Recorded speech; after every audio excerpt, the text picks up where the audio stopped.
சுக பலத்தை தந்து இந்த குடும்பத்துல வந்து நம்ம அவங்களுக்காக செபிக்கும்படி கத்து நம்ம வாழ்க்கையில தந்த கிருபைக்காக நான் நன்றி செலுத்துறேன். இன்னைக்கு பாத்தீங்கன்னா ஒரு உட்காந்து மெசேஜ் எடுக்கல நான் உட்காந்து எதையோ போட்டின்னு உட்காந்து பாக்குறேன். ஆனா என்னால் இருக்கு மெசேஜ் இருக்கு எனக்கு, ஆனா அது எழுத எனக்கு மனசே வரல. ஏன்னு தெரியல. ஈவினிங் பிரேயருக்கெல்லாம் எழுதின்னு உட்காந்து இருக்கேன். ஆனா இன்னைக்கு இந்த மெசேஜுக்கு என்னால எழுதவே முடியல. இது எடுக்கலாமா அது எடுக்கலாமா பெர்ஃபியூம் ஒரு உட்காந்து அப்படியே போட்டின்னு அப்படியே அப்படியே வந்து கடைசியா எடுத்து மூடிட்டு போயிட்டு எழுதியே வைக்கல. அப்புறம் கொஞ்ச நாள் பொறுத்து உட்காந்து என்னத்த பேசிட்டு. ஏன்னா நான் எப்பவுமே பேசும்போது எனக்கு அந்த குடும்பத்துக்குள்ள ஒரு சில விஷயம் வந்து எனக்கு தெரியும். இப்போ ஒரு குடும்பத்தை பேசுனா அந்த சூழ்நிலை வந்து நான் அப்ப அதுக்கேற்ற மாதிரி தான் நான் பேசணும்னு எப்பவுமே நினைப்பேன். இங்க என்ன பேசுதுன்னு. ஆனா நான் ஏற்கனவே இந்த வார்த்தை பேசிருக்கிறேன். சரி இதே பேசிடுவோம் எதுக்குன்னு சொல்லிட்டுதான் இந்த வார்த்தை எடுத்தேன். இப்போ இவங்க சாட்சி சொன்ன மாதிரி இவங்க ஒரு காரியத்தை சொன்னாங்க. என்ன காரியம் சொன்னாங்க? ட்ரீட்மெண்ட். அது எத்தனை நாட்களா? எவ்வளவு நாட்கள்? அப்போ கர்த்தர் என்ன சொல்றாரு? கர்த்தருக்கு காத்திருக்கிறதுலே புது பலன் அடைந்து கழுகு போல சிறுகணிப்பு ஓடுவாங்க. அப்போ கர்த்தர் இந்த நாட்டுல இந்த காத்திருப்புக்கு கர்த்தர் என்ன பண்ணுவாரா? பதில் கொடுக்கிற தேவனா இருக்கிறார். அவரு காத்திருக்கும் போது அது அவருக்குள்ள நம்ம காத்திருக்கும் போது அதுனா ஆகும். அது நல்ல புது பலனா தான் நம்ம வாழ்க்கையில இருக்கும். அததான் கர்த்தர் சொல்ல சரி இதையே பேசிடலாம் அப்படின்னு நான் சொல்லி எடுத்தேன். சங்கீதம் 27:14.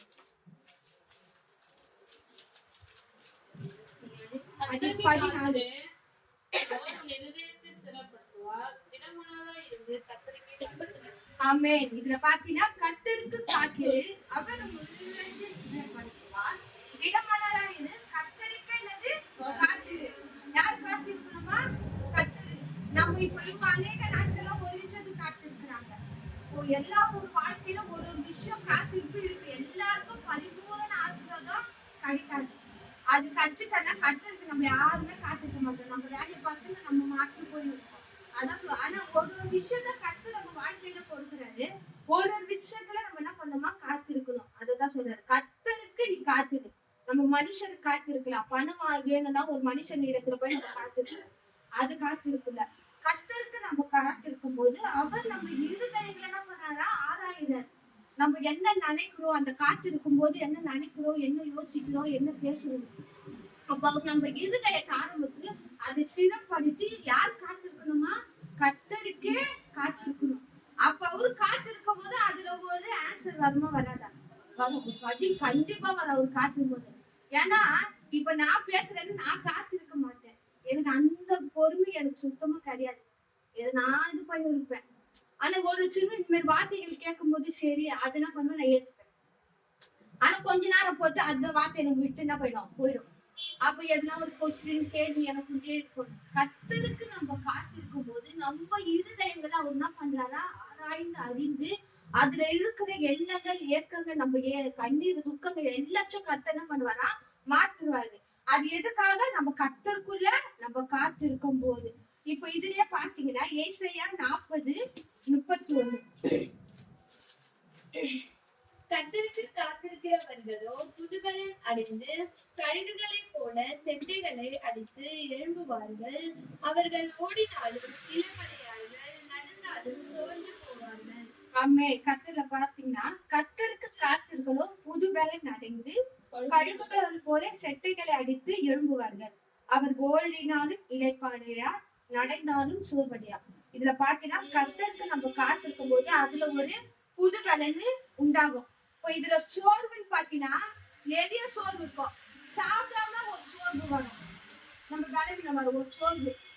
அது கர்த்தருக்கு நம்ம காத்திருக்கிறதுல அந்த சோர்வை விட மனசுல எதுனா கஷ்டம் துக்கம் எதுனா ஒரு பாரம் இருந்துச்சுன்னா அந்த சோர்வு வேற மாதிரி இருக்கும். இப்ப சாப்பிடாம இருந்தா அது எதுனா சாப்பிட்டேன்னா அந்த சோர்வு போயிடும். இப்ப மனசுல எதுனா ஒரு துக்கம் சோர்வு இருந்தா அது போகாது. அது என்ன பண்ணும்? அது மேலும் மேலும் நம்ம இருதயத்தை என்ன பண்ணும்? அது கசந்து கொண்டே இருக்கும்.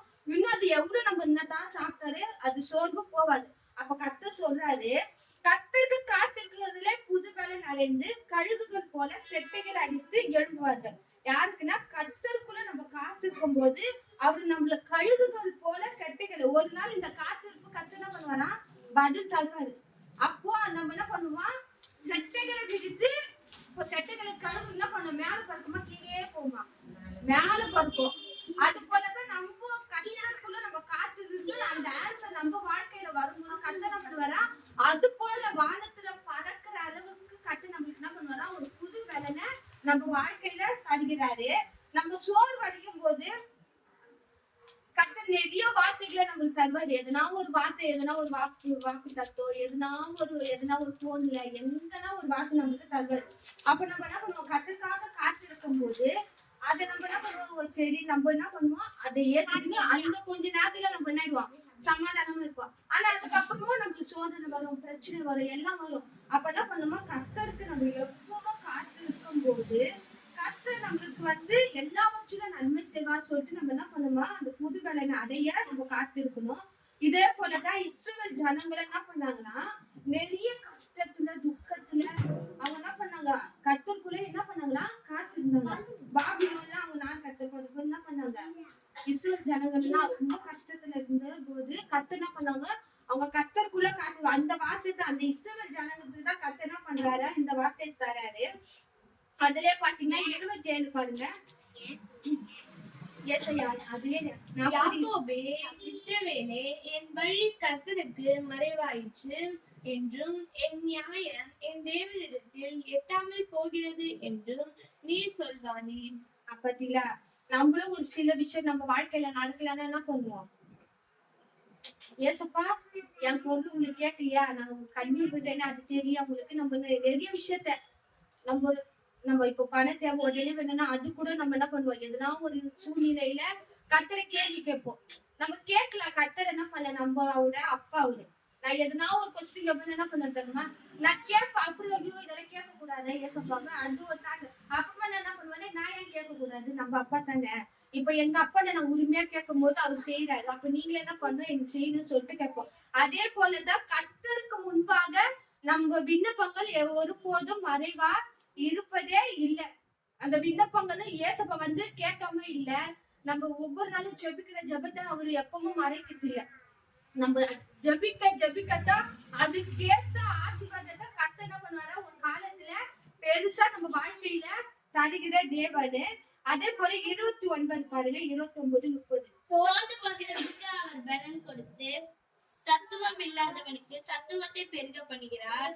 இளைஞர் இளைப்படைந்து சோர்ந்து போவார்கள், வாலிபரும் இடறி விடுவார்கள். ஆமே, சோர்ந்து போகிறவனுக்கு அவர் என்ன பண்ணுவாரா, புது பலன் கொடுத்து சத்துவம் இல்லாதவனுக்கு சத்துவத்தை பெருக செய்கிறார்.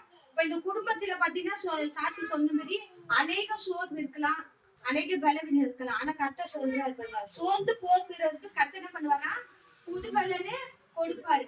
நம்ம கர்த்தருக்குள்ள எவ்வளவு இருந்தாலும் சோர்வு மனுஷனாகிய இருக்கிற நம்மளுக்கு சோர்வு வரும், பலவீனம் வரும். ஏன்னா நம்ம பலவீனம் இல்லாம சோர்வு இல்லாம ஒருபோதும் கர்த்தரை நம்ம நோக்கி பார்க்கும் போதுதான் நம்ம வாழ்க்கையில அநேக சோதனை வரும், பலவீனம் வரும், அநேக பாடுகள் வரும், நிந்தனை வரும்.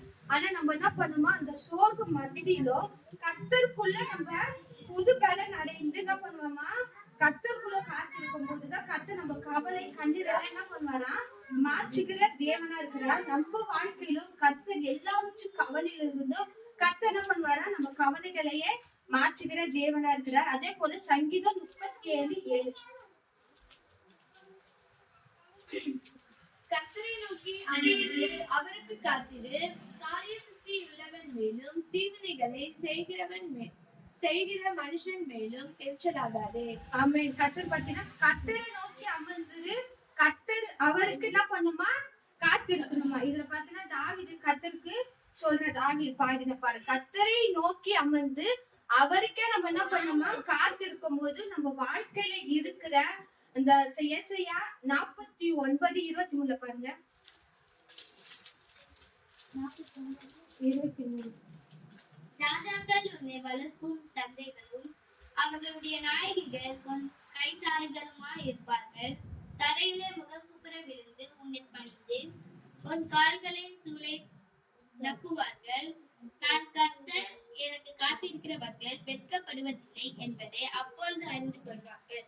அவங்க இத பாத்தீங்கன்னா நான் கர்த்தர் எனக்கு காத்திருக்கிறது ஒருபோதும் என்ன பண்ண மாட்டானா வெட்கப்பட்டு போகவே மாட்டாங்க. யார் சொல்ற? மனுஷன் சொல்ல. நம்ம தேவன் நம்மள உருவாக்குன தாய் கருவுல உருவாக்குன தேவன் என்ன பண்றாரு சொல்றாரு. நீங்க ஒருபோதும் என்ன பண்ண மாட்டீங்க வெட்கப்பட்டு போக மாட்டீங்க. இப்போ இவங்களோட சூழ்நிலை பாத்தீங்கன்னா அநேக பிரச்சனைகள் போராட்டம் இருந்தாலும் அநேக பாக்கலாம் எவ்வளவு பிரச்சனை நம்மளுக்கு தெரியாது. அதை பார்த்தாலும் அநேக இடத்துல வெட்கப்பட்டாலும் கர்த்தர் சொல்றாரு நீங்க ஒருபோதும் என்ன பண்ண மாட்டீங்க வெட்கப்பட்டு போக மாட்டீங்க. நானே பாத்தீங்கன்னா என்னுடைய வாழ்க்கையில தடை இருந்தாலும் நான் என்ன பண்ணுவேன் அழுவேன். எதனா ஒரு விஷயத்த வச்சுன்னா உட்காந்து அழுவேன். ஆனா எங்க வீட்டுக்காரர் தான் சொல்லுவாரு எதுக்கு அழுவேன். அப்ப நான் யோசிப்பேன் இப்போ எனக்கு அந்த குறிப்பிட்ட காலத்துக்கே எனக்கு கிடைக்கலன்னு நான் வருத்தப்படுறேனே. அப்ப நான் நினைப்பேன் இவங்களே நினைப்பேன் நான் என் வீட்டுக்காரரையும் சொல்லுவேன் 10 வருஷமா 11 வருஷமா நம்மளுக்கே இவ்வளவு துக்கம் இருக்குது அவங்களுக்கு எப்படி இருக்கும்னு நான் நினைப்பேன். ஆனா நானே கேட்பேன் எல்லாத்தையும். ஆனா கர்த்தர் சொல்றது கர்த்தருக்குள்ள காத்திருக்கிறவங்க ஒரு நாளும் கஷ்டப்பட்டு போக மாட்டாங்க. ஏன்னா அந்தோட ஃபீலிங் எனக்கு தெரியும். இப்போ இவங்க ஃபீல் பண்ணிட்டு வந்து எனக்கு தெரியும். அவங்க நம்ம ஒரு சில சப்ஜெக்ட் இந்த வார்த்தைலாம் பார்த்தீங்கன்னா எதுனா ஒரு வார்த்தைனா யூடியூப்ல இல்லைன்னா இன்ஸ்டால இருந்து பார்க்கும்போது இவன் பார்க்கும்போது இதை நான் எப்பவுமே கேட்பேன். அப்ப கர்த்தருக்குள்ள நம்ம காத்திருக்கும் போது என்ன பண்ணுவோம் பொது வேலை அடைந்து செட்டைகளை விரித்து என்ன பண்ணுவோம் பறப்போம். அப்போ இந்த ஆண்டுல கர்த்தர் என்ன பண்ணுவாரு எல்லா வாழ்க்கையிலும் ஒரு காரியம் இருக்கும். அதுக்கு ஏற்ற வழிவாசல கர்த்தர் அந்தந்த காலத்துல தான் என்ன பண்ணுவாரா திறப்பாரு. இப்போ நம்மளுக்கு வாழ்க்கையில இன்னும் அநேக காலங்கள் இருக்குது. அதுக்கேற்ற எல்லாவற்றும் கர்த்தர் பண்ணுவாரு. எல்லா தடைகளிலிருந்து எல்லா ஆசீர்வாதத்திலிருந்து கர்த்தருக்குள்ள நம்ம காத்திருக்கும் போது அதுக்குள்ள புது பலன் அடைந்து சட்டைகளை விடுத்து என்ன பண்ணுவோமா கழுகுக்கு போல வானத்துல என்ன பண்ணுவோம் பறப்போம். அப்போ நமக்கு இப்ப காத்திருக்கும் போது இதோட சாட்சி நம்ம அநேகருக்கு சொல்லும் போது அவங்களுக்கு ஒரு என்ன பண்ணுவோம் புது பலனா இருக்கும். இப்ப நம்ம கர்த்தருக்குள்ள காத்திருக்கும் போது நம்மளுக்கு கிடைச்சிச்சுன்னா நான் என்ன பண்ணுவோம் இது ஒரு லேசா இப்ப எங்களுக்கா கிடைச்சிச்சுன்னா என்ன பண்ணுவோம் நாங்க இது ஒரு சாதாரண விஷயமா எங்க வாழ்க்கையில நாயகம் இருந்துரும். அப்ப இதெல்லாம் நாங்க அநேகருக்கு நம்ம சாட்சி சொல்லுவோமா சொல்ல மாட்டோம். உலகத்துல நடக்கிற காரியத்துல இதுவும் ஒரு விஷயம் சொல்லிட்டு நாங்க என்ன பண்ணுவோம் நடப்போம். அப்ப கர்த்தருக்குள்ள நாங்க காத்திருக்கும் போது கர்த்தர் எங்களை என்ன பண்ணுவாரா இந்த சாட்சி அநேகருக்கு என்ன பண்ணுவாரா சொல்ல வச்சு இந்த சாட்சிகளை அநேகர் என்ன பண்ணுவாரா ரட்சிப்புக்குள்ள நடத்துவாரு. அப்ப போல இந்த குடும்பத்துல இருக்கிற ஒவ்வொரு தடைப்பட்ட விஷயங்களும் கர்த்தர் வருகிற நாட்களை அந்த தடைகளை உடைத்து என்ன பண்ணுவாரா இந்த காத்திருப்புக்கு ஏற்ற வெக்கத்துக்கு பதிலான ரெட்டிப்பான நன்மையை கர்த்தர் இந்த குடும்பத்துல தந்து கர்த்தர் இந்த குடும்பத்தை ஆசீர்வதித்து வருகிற நாட்கள்ல நான் விசுவாசிக்கிறேன். வருகிற நாட்களை இந்த குடும்பமா இவங்க என்ன பண்ணுவோம் சாட்சி சொல்லணும்னு சொல்லிட்டு நான் விசுவாசிக்கிறேன். கர்த்தர் அதுக்கேற்ற எல்லாம் வழிவாசலை திறந்து கர்த்தர் இந்த குடும்பத்தில் காத்திருப்பதற்கு ஏற்ற எல்லா பதிலும் தந்து கர்த்தர் இந்த குடும்பத்தை ஆசீர்வதிப்பதாக எல்லா கண்களை மூடி சூத்திரம் சூத்திரம் அப்பா உங்களை துதிக்கிற ராஜா நேற்றும் இன்றும் என்றும் மாறாத தகப்பனே அப்பா கொடுக்கப்பட்ட இந்த மன மகிழ்ச்சி அப்பா இந்த அப்பா சாயந்தர வேலைக்காக நாங்கள் நன்றி செலுத்துறோம் சுவாமி. கர்த்தாவை இதுவரையிலும் நடத்தின தேவனே உங்களை நன்றி செலுத்துறோம். இனிமேலும் எங்களை நடத்த போற எங்க இம்மானுவேலரே உமக்கு நன்றி அப்பா. கர்த்தாவை இந்த நாளில் இந்த குடும்பத்திலே நீர் வைத்த இந்த நடத்த கர்த்தர் எங்களுக்கு கிருபை பாராட்டுன தயவுக்காக நன்றி செலுத்துறோம். இந்த குடும்பத்தில சொன்ன ஒவ்வொரு சாட்சிகளுக்காக நன்றி. எல்லா சூழ்நிலைகளையும் மாற்றுங்க அப்பா. எல்லா சமாதானத்தினால நிரப்புங்க அப்பா. நீ செய்ய நினைத்தது ஒரு நாள் தடைப்படாது. தடைகளை உடைக்கிற தேவன் அப்பா. நீர் உடைத்ததற்காக நன்றி. உமக்காக காத்திருக்கிறவர்கள் ஒரு நாள் வெட்கப்பட்டு போகாதபடி செய்ததற்காக நன்றி அப்பா. அதை போல வந்த ஒவ்வொரு பிள்ளைகளுக்காக நாங்கள் நன்றி செலுத்துறோம். அவர்கள் வாழ்க்கையில் இருக்கிற ஒவ்வொரு தடைகளையும் உடைப்பதற்காக நன்றி. இவர்களையும் அப்பா புது பலன் அடைந்து கழுகுகளை போல சிறைகளை விழுந்து அப்பா வானத்துல பறக்கிற கிருபைய இந்த பிள்ளைகள் வாழ்க்கையில கொடுத்து அதற்காக நாங்கள் செலுத்துறோம். என்னையும் ஆசீர்வதிங்க அப்பா. நீர் என்னையும் அப்பா இன்னும் அதிகமாக நீ ஆசீர்வதித்து பலப்படுத்த போவதற்காக நன்றி. எல்லா சூழ்நிலையும் மாற்றுங்க. இயேசுவின் ரத்தத்தினால இந்த வீடை சுத்திகரிக்கிறோம் அப்பா. நீரே பெரியவர் பெரிய காரியங்களை செய்யுங்க. இயேசுவின் நாமத்தினால ஜெபிக்கிற எங்க ஜீவனுள்ள நல்ல பிதாவே ஆமென் ஆமென். எல்லாத்தையும் சொல்லுவோம். என் ஆத்துமாவே கர்த்தரை ஸ்தோத்திரி, என் முழுமே பரிசுத்தம். என் ஆத்துமாவே கர்த்தரை ஸ்தோத்திரி, அவர் செய்த சகல உபகாரங்களுக்காக. ஆமென் ஆமென். அல்லேலூயா.